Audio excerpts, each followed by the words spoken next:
മോഹൻലാലിന്റെ അച്ഛനെ ചികിത്സിച്ചതിന്റെ കൂടെയുണ്ട്. അതെ അതെ അതെ വർഷങ്ങളോളം ചികിത്സ ചെയ്തു. എന്നിരുന്നാൽ തന്നെയും അച്ഛന് സുഖം പ്രാപിക്കാൻ പറ്റിയില്ല. അച്ഛന് സംരക്ഷിക്കണം, മരുന്ന് വാങ്ങിക്കണം, വീട്ടിലെ ചിലവ് നോക്കണം, കുട്ടികളുടെ വിദ്യാഭ്യാസം നോക്കണം. ഇതിനെല്ലാം കൂടി അദ്ദേഹത്തിന് വരുമാനം ഇല്ലാണ്ട് പറ്റാം. എനിക്ക് വലിയൊരു സർജറി വേണ്ടി വന്നു. ആ സർജറി സമയത്ത് എനിക്ക് ഹാർട്ട് അറ്റാക്ക് ഉണ്ടായി. ഗവൺമെൻറ്റിൻ്റെ യാതൊരു സഹായവും ഇതുവരെയും കിട്ടിയിട്ടില്ല. സാറേ നമസ്കാരം. നമസ്കാരം സാറ് ഈ എന്തോ അവാർഡൊക്കെ വാങ്ങിക്കാൻ പോകല്ലേ? അതെ അതെ, ഇന്ന് ലോക പാലിയേറ്റീവ് ഡേ ആയിരുന്നു. നമ്മൾ കേരള പാലിയേറ്റീവ് ഡേ അനുബന്ധിച്ചിട്ട് ഇന്നലെ തിരുവനന്തപുരത്ത് വെച്ചിട്ട് എൻ്റെ മീറ്റിംഗ് ഉണ്ടായിരുന്നു. ഇന്ന് അത് 1:30 മണിക്ക് കളക്ടറേറ്റിൽ വെച്ച് അതിൻ്റെ സർട്ടിഫിക്കറ്റ് സ്വീകരിക്കാൻ പോവുകയാണ്. സാറിനെ പറ്റി ഒരു സംഭവം അറിഞ്ഞെന്ന് പറയാം. സാർ 1.5 ലക്ഷം ക്യാൻസർ രോഗികളെ പരിചരിച്ചിട്ടുണ്ടെന്നാണ് പറയുന്നത്. തീർച്ചയായിട്ടും കഴിഞ്ഞ 25 വർഷമായിട്ട് ക്യാൻസർ രോഗികൾക്ക് വേണ്ടി രാവും പകലും പ്രവർത്തിച്ചു വരികയാണ്. അത് യാതൊരുവിധ പ്രതിഫലവും ആഗ്രഹിക്കാതെ സൗജന്യമായി ചെയ്തു വരുന്നത്. കാരണം എൻ്റെ അച്ഛൻ അതിൽ ക്യാൻസർ രോഗത്താലാണ് മരണപ്പെട്ടത്. അപ്പോൾ അമ്മയുടെയും മരണം. അപ്പോൾ അമ്മയുടെ ആഗ്രഹത്താലാണ് ഈ രോഗികൾക്ക് വേണ്ടിയുള്ള സൗജന്യ സേവനം കഴിഞ്ഞ 25 വർഷമായിട്ട് നടപ്പിലാക്കി വരുന്നത്. ഈ ജീവിതം തന്നെ ക്യാൻസർ രോഗികൾക്കായി മാറ്റി വെച്ചിരിക്കുകയാണ്. തീർച്ചയായിട്ടും. സാറിൻ്റെ പക്ഷേ ഈ കൈയൊക്കെ എന്തോ സാറിന് എന്തോ പ്രശ്നം? എനിക്ക് കൈക്ക് മാത്രമല്ല, എനിക്ക് ആക്സിഡൻറ്റ് സംഭവിച്ചപ്പോഴത്തേക്കും അതിനോടനുബന്ധിച്ചിട്ട് എനിക്ക് വലിയൊരു സർജറി വേണ്ടി വന്നു. ആ സർജറി സമയത്ത് എനിക്ക് ഹാർട്ട് അറ്റാക്ക് ഉണ്ടായി. അങ്ങനെ ഓപ്പറേഷൻ കഴിഞ്ഞു. ഇപ്പോൾ സ്റ്റെൻ്റൊക്കെ ഇട്ടിരിക്കുകയായിരുന്നു. പിന്നെ റൈറ്റ് സൈഡിലെ കിഡ്നിക്ക് എനിക്ക് തന്നെ ഒരു കിഡ്നിക്കകത്തായിട്ടൊരു ഗ്രോത്ത് ഉണ്ടായിരുന്നു. ആ ഗ്രോത്ത് ക്യാൻസർ ആവുന്നതിന് മുമ്പേ സർജറി ചെയ്ത് അത് നീക്കം ചെയ്തു. ഇപ്പം എനിക്ക് 2.5 വർഷമായിട്ട് സ്ട്രോക്ക് അനുഭവപ്പെട്ടു. ആ സ്ട്രോക്കിൻ്റെ ഇതിൽ 2 വർഷം ഒരേപോലെ കിടപ്പായിരുന്നു. ആ കിടക്കുന്ന സമയത്ത് ഇപ്പം ഡോക്ടർമാരുടെ ട്രീറ്റ്മെൻറ്റിൻ്റെ സഹായത്തിൽ doctor Suresh sir neuro surgery സാറിൻ്റെ സഹായവും ശ്രീ ചിത്ര മെഡിക്കൽ സെൻറ്ററിലെ മെഡിക്കൽ കോളേജിലെ ഡോക്ടേഴ്സിൻ്റെ സഹായത്താലാണ് ചികിത്സയിൽ കൂടി ഫിസിയോതെറപ്പിയൊക്കെ ചെയ്ത് ഞാനിപ്പം സുഖം പ്രാപിച്ചു വരുന്നത്. എന്നിരുന്നാലും ഞാൻ ഒരു നേരവും ഇരിക്കുന്നില്ല. വീണ്ടും ദിനം പ്രതി കിടപ്പിലായ രോഗികളുടെ പരിചരണത്തിനായിട്ട് രാവും പകലും പാലിയേറ്റീവ് സർവീസ് ചെയ്തു വരികയാണ്. ഈ ക്യാൻസർ രോഗികളുണ്ടല്ലോ, ക്യാൻസർ രോഗികൾ ജീവിതം എന്ന് പറഞ്ഞാൽ ക്യാൻസർ വന്നതോടുകൂടി അവരുടെ ജീവിതവും കുടുംബത്തിൻ്റെ ജീവിതവും നഷ്ടപ്പെടുകയാണ്. അപ്പോൾ എന്തുകൊണ്ടാണ് ഈ ക്യാൻസർ രോഗികളെ പരിചരിക്കണമെന്നുള്ള ഒരു ജീവിത ദൃഢനിശ്ചയമായിട്ട് എടുത്തത്? അത് അച്ഛന് ക്യാൻസർ രോഗത്തിലാണ് അച്ഛൻ മരണപ്പെട്ടത്. വർഷങ്ങളോളം ചികിത്സ ചെയ്തു. എന്നിരുന്നാൽ തന്നെയും അച്ഛന് സുഖം പ്രാപിക്കാൻ പറ്റിയില്ല.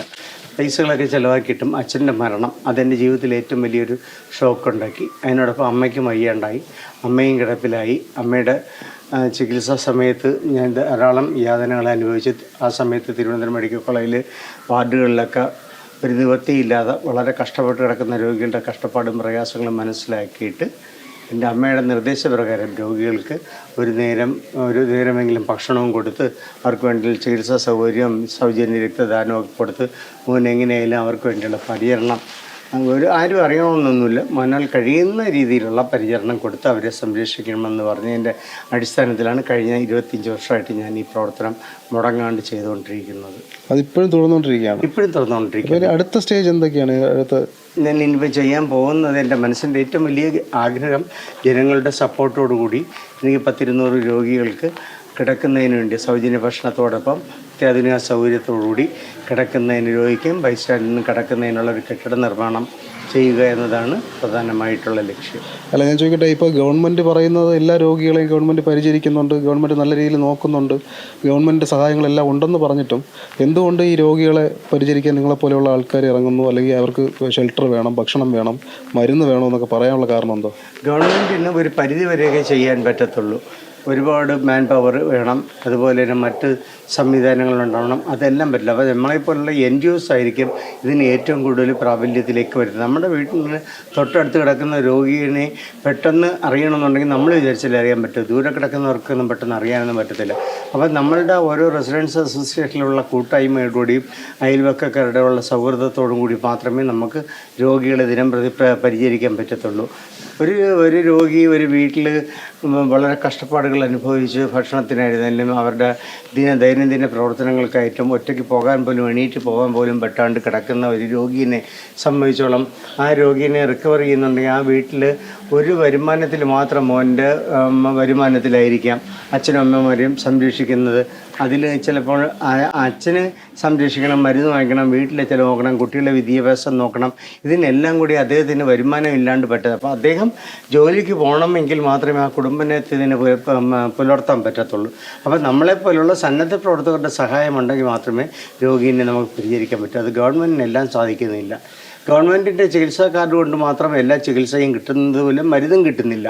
മരുന്ന് അഡ്മിറ്റ് ആവുന്നുണ്ടെങ്കിൽ മാത്രമേ മരുന്ന് കിട്ടത്തുള്ളൂ. അപ്പം നമ്മളെപ്പോലുള്ള സന്നദ്ധ സംഘടനകളുടെ പ്രവർത്തനവും എന്നെപ്പോലുള്ള ജീവകാരുണ്യ പ്രവർത്തന മേഖലയിൽ പ്രവർത്തിക്കുന്നവരുടെയും സഹായമുണ്ടെങ്കിൽ രോഗിയെ നമുക്ക് കൂടുതൽ റിക്കവർ ചെയ്ത് കൊണ്ടുവരാൻ സാധിക്കും. ഈ രോഗികളെ ക്യാൻസർ രോഗികളെ നോക്കുന്നതല്ലാതെ ഇവിടെ എന്ത് നാച്ചുറൽ കലാമിറ്റീസ്, എന്ത് പ്രകൃതി ദുരിതം ഉണ്ടാകും അവിടെ എല്ലാം സാറിനെ കാണാൻ പറ്റുമല്ലോ? പ്രകൃതി ദുരന്തങ്ങളിൽ ഒരുപാട് ഞാൻ പ്രവർത്തിച്ചിട്ടുണ്ട്. അതിന് സർക്കാരിൻ്റെ അവാർഡുകളും കിട്ടിയിട്ടുണ്ട്.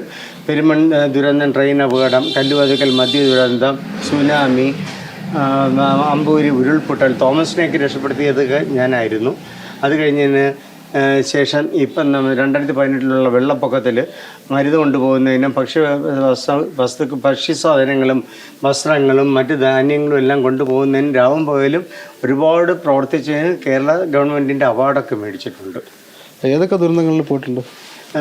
നമ്മുടെ സുനാമി സമയത്ത് പോയിട്ടുണ്ട്.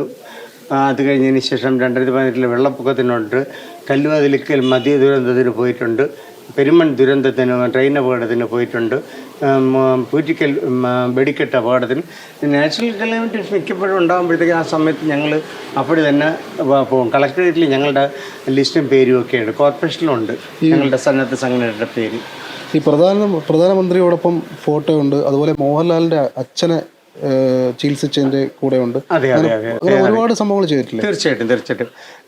ലാലേട്ടൻ്റെ അച്ഛൻ വിശ്വാസഭവൻ ആശുപത്രിയിൽ സുഖമില്ലാതെ SVTയിൽ കിടക്കുന്ന സമയത്ത് അദ്ദേഹത്തിന് രക്തം ആവശ്യം വേണ്ടി വന്നപ്പോഴത്തേക്ക് രക്തദാനം ചെയ്യുന്നത് ഞാനായിരുന്നു.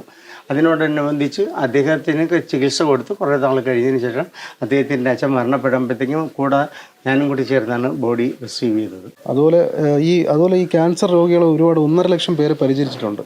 അപ്പോൾ അതിൽ മറക്കാൻ പറ്റാത്ത അല്ലെങ്കിൽ ഓർക്കുമ്പോൾ വേദന ഉണ്ടാക്കുന്ന അനുഭവം എന്തൊക്കെയാണ്? ഒരുപാട് പേഷ്യൻസ് ഉണ്ട്. അതായത് രോഗികൾ ശിവകാമി ചേച്ചി, നിയമത്തുള്ള ചേച്ചി എന്നൊക്കെ വിളിക്കുന്നത് എൻ്റെ അമ്മയുടെ പ്രായമൊക്കെ ഉണ്ടായിരുന്നു. അവസാനം മരണപ്പെടുന്ന സമയത്ത് വർഷങ്ങളോളം ആരും തിരിഞ്ഞു നോക്കാൻ നിവർത്തിയില്ല. വീട്ടിൽ കിടന്ന ക്യാൻസർ എന്ന് പറഞ്ഞിട്ട് കിടന്ന രോഗിനെ ഡോക്ടർ ശ്രീജിത്ത് സാർ RCCയിലെ സാറിനെ കൊണ്ടുപോയി കാണിച്ച് സാറിൻ്റെ നിർദ്ദേശപ്രകാരം നോവാട്രിക്സിൽ നിന്ന് ലക്ഷങ്ങളോളം രൂപയുടെ മരുന്ന് വാങ്ങിക്കൊടുത്ത് അവർ വർഷങ്ങളോളം ജീവിച്ചു. ഇടക്കാലത്താണ് മരണപ്പെട്ടത്. അത് കഴിഞ്ഞ് ബാലചന്ദ്രൻ പേരൂർക്കട, അദ്ദേഹം വെൽഡിംഗ് വർക്ക്ഷോപ്പുകാരനായിരുന്നു. പുള്ളിനെയും ഇതുപോലെ മരണപ്പെട്ടു. ഇനി നിവർത്തിയില്ല, വീട്ടിൽ കൊണ്ടുപോയിക്കോ എന്ന് പറഞ്ഞ് അങ്ങനെ അറിഞ്ഞ് വന്നു. ഞാൻ അവരെയും ഡോക്ടർമാരെ കൊണ്ടുപോയി കാണിച്ചു. ചികിത്സ വേണ്ടതെല്ലാം കൊടുത്തു.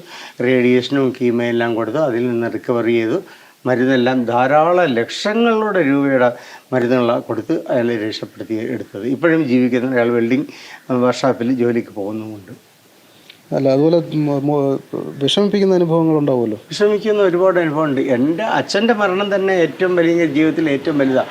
അച്ഛൻ ക്യാൻസറായിട്ട് മരിച്ച് വർഷങ്ങളോളം അച്ഛന് ട്രീറ്റ്മെൻറ്റ് കൊടുത്തു. ആ ട്രീറ്റ്മെൻറ്റ് കൊടുത്തിട്ട് അച്ഛനെ രക്ഷപ്പെടുത്താൻ അവസാനം സാധിച്ചില്ല. ആ ദുഃഖത്തിൽ അമ്മയ്ക്കും വയ്യാണ്ടായി.